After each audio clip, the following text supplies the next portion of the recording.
Welcome back. I am joined here with Jason Matity from MatitysGetFishing.com. Thank you so much for letting us join you today. Oh, well, thank you very much for having me. If there's fishing to be talked about, I love to be part of that discussion.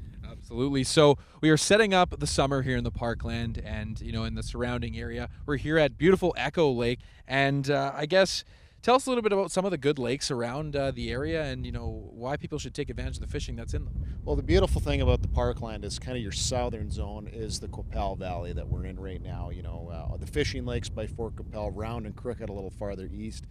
Excellent fishing in every one of those lakes. You hit it right, you can have 100 fish days. With a chance at some good ones. We're talking pike, we're talking walleye, perch, nice variety. You get into some rock bass as well, which is a bit of a rarity. Even the odd channel catfish that's come up from Manitoba. And then you start migrating north. And once you get east of Yorkton, of course, Lake of the Prairies. Cannot talk about the Parkland without talking about Lake of the Prairies. Really, really strong regulations there that you have to release all walleyes between 18 and 28 inches, and bigger pike have to go back too. And that's really, really important because that's why the fishing is so incredible in that lake, because all those sort of breeding fish go back, and there's still lots of fish for the table. And lots of good shore spots there too, so you don't have to have a boat. So that's kind of your main pike, walleye, perch, mainstay, and of course in Saskatchewan. But a lot of good trout water as well. If you go sort of northwest of Yorkton, you get into Steestall Lake and Greenwater Provincial Park, which they stock quite regularly with rainbow trout, and some really nice trout in there. And then you go all the way up to Hudson Bay and those regions, and you can find a myriad of pike, walleye, perch in really beautiful country. You get out of the prairie, it is the woods up there. And of course the Duck Mountains too, with madge and batka and jackfish. Just really, it's almost overwhelming, the opportunities that exist in the Parkland. So, like you said, there's so many opportunities to go fishing out in the Parkland. But if people, are thinking, okay, I'm going to go fishing, what's the first thing they need to do? Obviously, licenses are a big issue. I guess maybe go over some of the rules for people. Absolutely. You want to start obviously by getting a license. A lot of vendors, have them stores in town. You just give a quick phone call and see if they do. But if they don't, you go to environment.gov.sk.ca, and I'm sure you'll put that address on the screen for folks.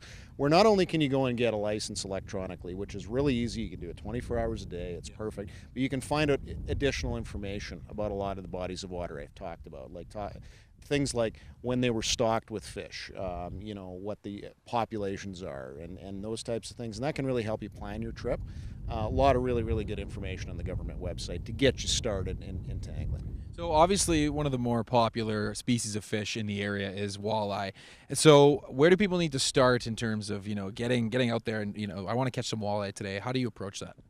Well, it's the beauty of walleyes, which is Canada's most popular sport fish, is that summer is the time where they're really eaten. It's buffet time for walleyes. In the wintertime you can do very, very well. Fish are very, very big, but they tend to really peak and bite in a lot of lakes only early in the morning or late at night.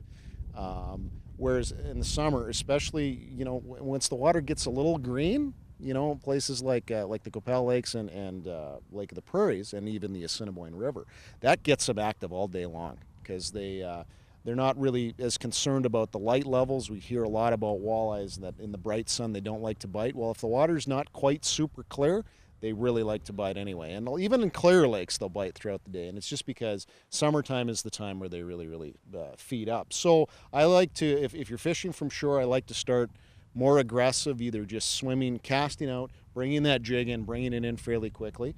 Even some small spinners, even some small spoons earlier in the season, they're really active and really hungry, and you can get a nice mix of pike and walleye, both like that from shore. Obviously, walleyes are popular. What are some other species that more of a challenge for experienced fishermen?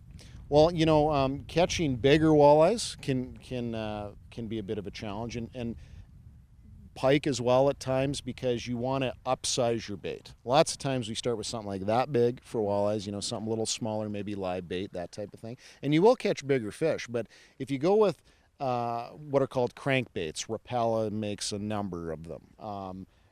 Spinners, as I was talking about, even spoons, getting more aggressive, swim baits, which is a big jig with a rubber tail. You'll not catch as many, but your average size tends to go up because the smaller fish aren't interested in a bait that big.